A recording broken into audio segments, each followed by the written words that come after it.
41 German medals lay on one wooden table. April 1945. Germany. An ordnance captain checked a confiscation list. The room was clean. The forms were stacked. The regulation was clear. Captured enemy decorations were unauthorized trophies. They could be sold. They could be traded. They could turn discipline into a market. So the captain ordered the medals surrendered. By noon, 41 black tank crewmen had emptied their pockets. Iron crosses, combat badges, shoulder boards, small proof from a war that had asked everything from them. The table stayed full. Then the order reached Patton.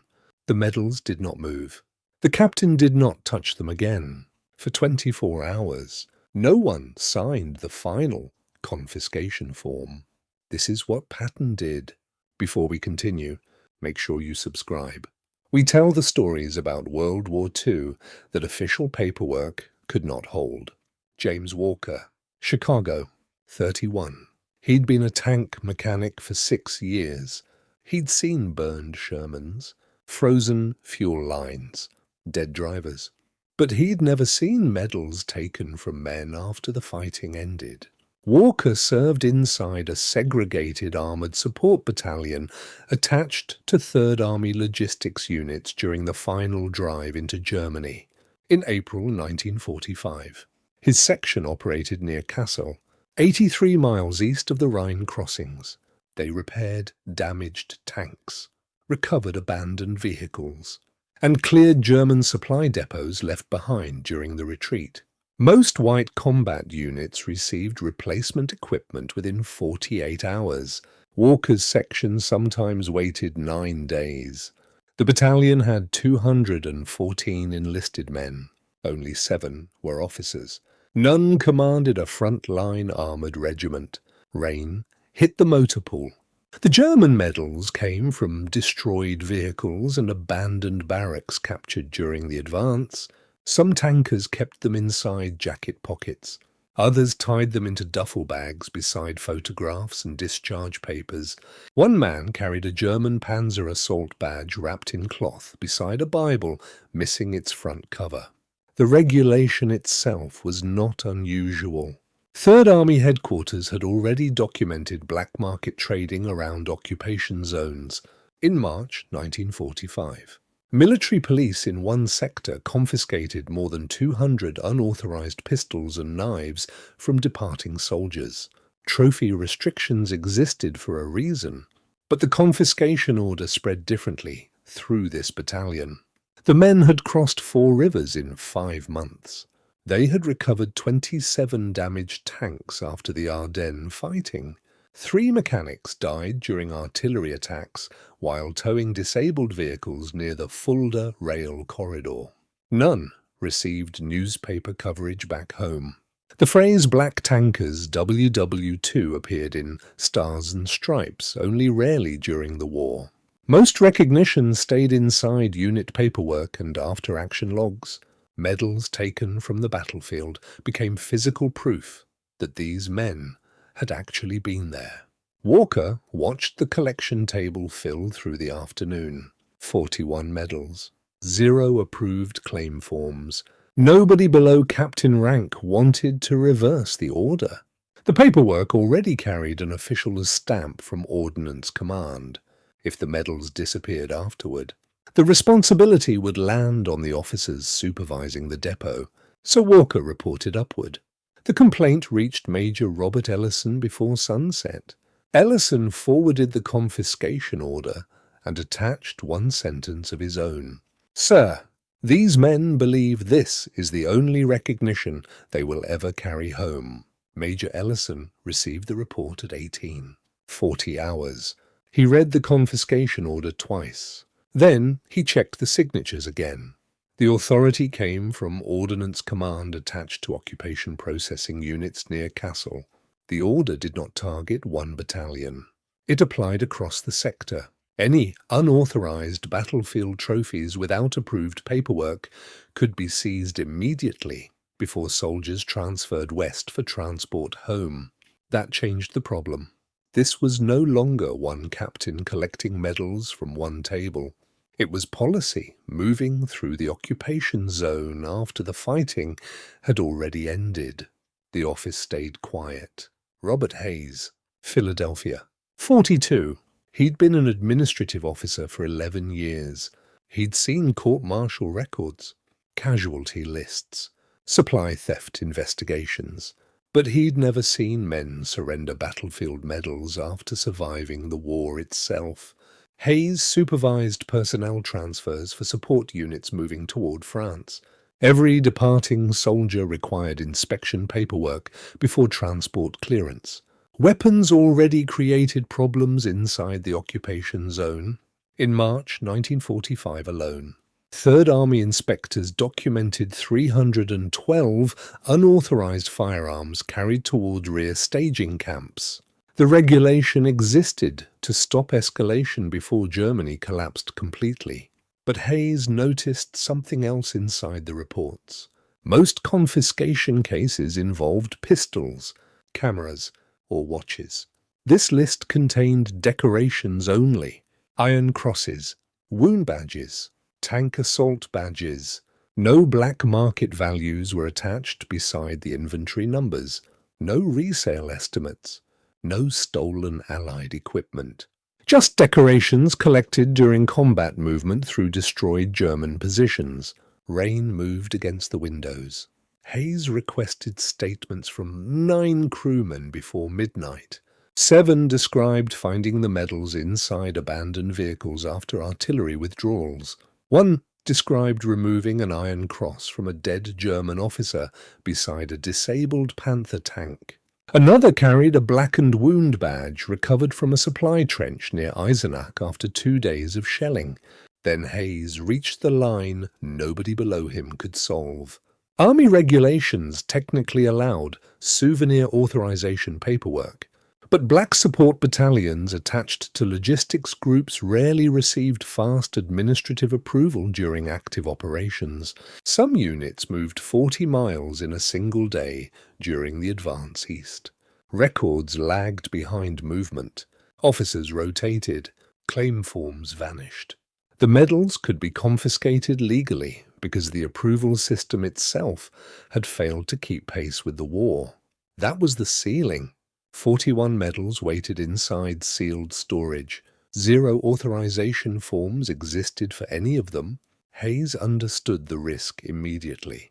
If one commander ignored the regulation, others could face accusations of selective enforcement across occupation sectors.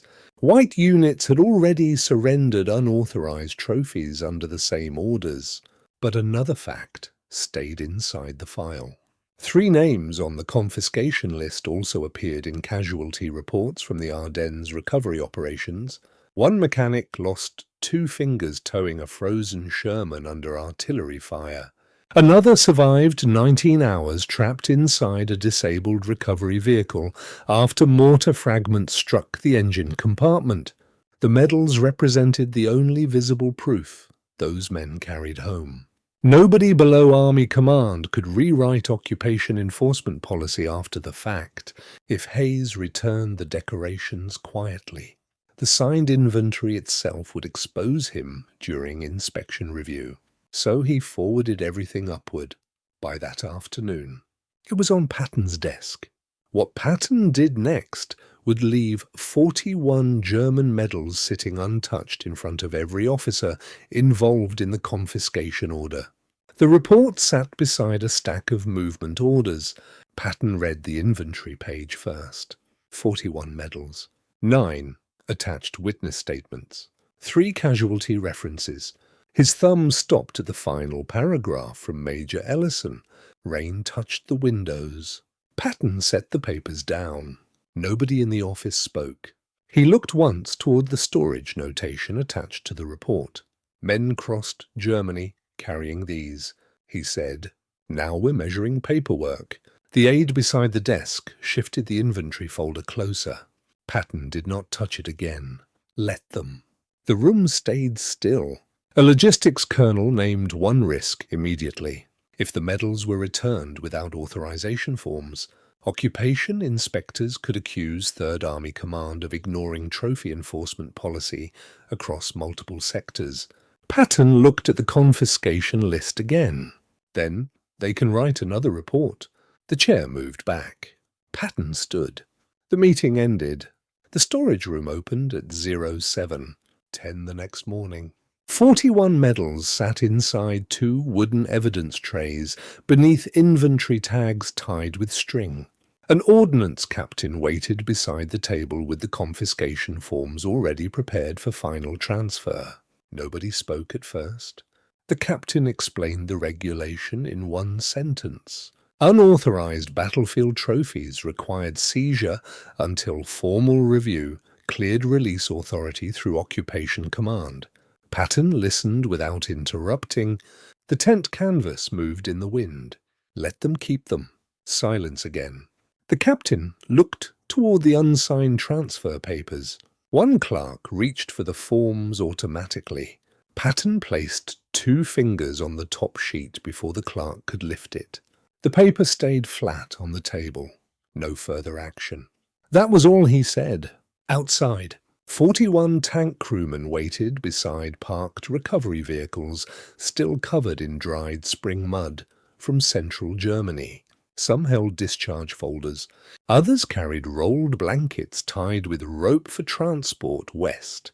One by one, the medals returned across the table. Iron crosses, tank badges, blackened ribbon bars wrapped in cloth. James Walker received a damaged Panzer badge with part of the pin missing from the back. He turned it once in his hand. Then he folded it into his jacket pocket beside his transfer papers. Nobody cheered. The ordnance captain signed no confiscation receipt. The inventory ledger remained open beside the empty trays for nearly 20 minutes before a clerk finally closed it without entry. Rain hit the canvas roof. 9 citation recommendations moved forward during the next 72 hours after Major Ellison attached additional combat records to the battalion file. 3 mechanics from the Ardennes recovery operations received formal commendations that had stalled for months inside transfer paperwork. The confiscation directive itself disappeared from local enforcement circulation within 24 hours. Other occupation officers quietly stopped pursuing decoration-only seizure cases unless weapons or black market goods appeared beside them. No public announcement followed. Patton walked out before the final medal left the table. Jeep, combat uniform, 4 stars on the helmet, ivory-handled revolvers on the belt. The engine started before anyone inside the tent spoke again. The medals travelled home in duffel bags, footlockers, and uniform pockets. 41 decorations returned that morning. 9 commendation files moved afterward. No officer reopened the confiscation case. Within 6 weeks, several Third Army occupation depots quietly narrowed enforcement toward weapons and commercial looting instead of battlefield decorations alone. The written regulations remained. The practical enforcement changed. James Walker survived the war. He went home to Chicago, Illinois, in 1945. In 1989, he was interviewed for a regional veterans archive connected to black armored support units serving in Europe. He said, "I remember the sound first. Those medals sliding back across the wood table. Nobody said a word. You could hear the rain outside the tent." James died in 1998 at age 84. His family kept the damaged Panzer badge beside his discharge papers and mechanic insignia. Today, many temporary Third Army occupation depots near Kassel no longer exist. If you visit the National Museum of African American History and Culture in Washington, you can see displays connected to segregated U.S. Army service units and the equipment crews who supported armored advances across Europe. Patton never mentioned it publicly. He never talked about it in his diary. Trophy enforcement discussed. Resolved at headquarters. The regulation existed for a reason. Occupation zones already carried theft, smuggling, and black market problems by spring 1945. Officers enforcing those orders were following written policy, but the medals represented something else too. For many black support soldiers, official recognition arrived slowly or not at all. A small object taken from a battlefield sometimes became the only physical proof that they had survived the same war as everyone else. Would you have enforced the trophy regulations or done what Patton did? Let us know in the comments if this story stayed with you. The full Patton playlist is linked below. Every episode goes deeper into the decisions that shaped the war. There is one more decision from this period of the war that nobody talks about. It is in the playlist.